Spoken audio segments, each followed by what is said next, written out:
I still remember the first time I heard about it. An island that humans are not allowed to visit.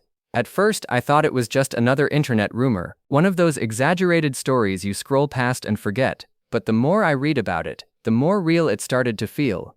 Because this wasn't just difficult to visit, it was officially restricted, completely off limits. And that immediately made me curious. Why would an entire island be closed to outsiders? What could possibly be so important, or so dangerous, that no one is allowed to go there?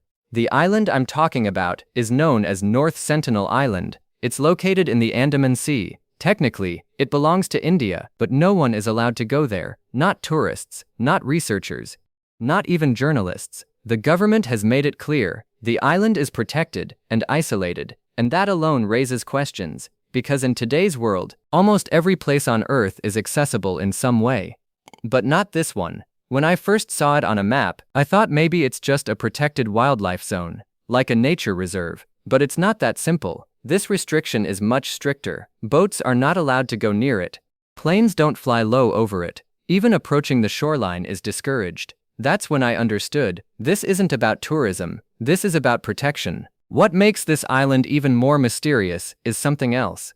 It's not empty. People live there, an indigenous tribe known as the Sentinelese, and they are considered one of the most isolated human groups on Earth. They have had very limited contact with the outside world, and every known contact attempt in history has ended badly. That's why authorities decided something important. Leave them alone. Now here's where things get serious. Most of us think, why not just visit them and learn about them? But history shows why that's dangerous. Even small contact with isolated communities can bring diseases their bodies are not prepared for. Things like common flu or infections can become extremely harmful. So the decision was made, no contact, no interference, not for curiosity, but for survival. But even after knowing this, my curiosity didn't stop, because it feels strange, right? An entire group of humans, living just like us, but completely disconnected from the modern world. No internet, no cities, no technology, just life as it has been for thousands of years.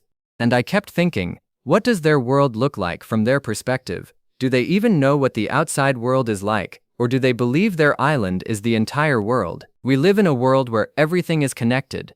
Messages travel instantly. People fly across continents in hours. Information spreads in seconds. And yet, there exists a place where none of this matters. No social media, no global news, no external influence, just survival and tradition.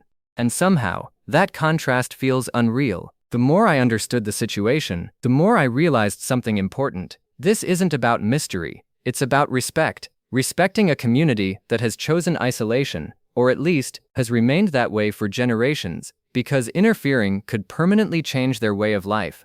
And not in a good way. Still, there's something about it that keeps people curious. Maybe it's the idea that there are still unexplored human stories on Earth. Maybe it's the silence, or maybe it's the fact that we can see the island, but we can't enter it. That alone creates curiosity. Because humans are naturally drawn to the unknown. So why is this island off limits? The simple answer is protection, safety, and isolation. But the emotional answer is something deeper. Because it reminds us that not everything needs to be explored, not everything needs to be changed, and sometimes, the most mysterious places on Earth are not hidden, they are simply left alone, and that island is one of them.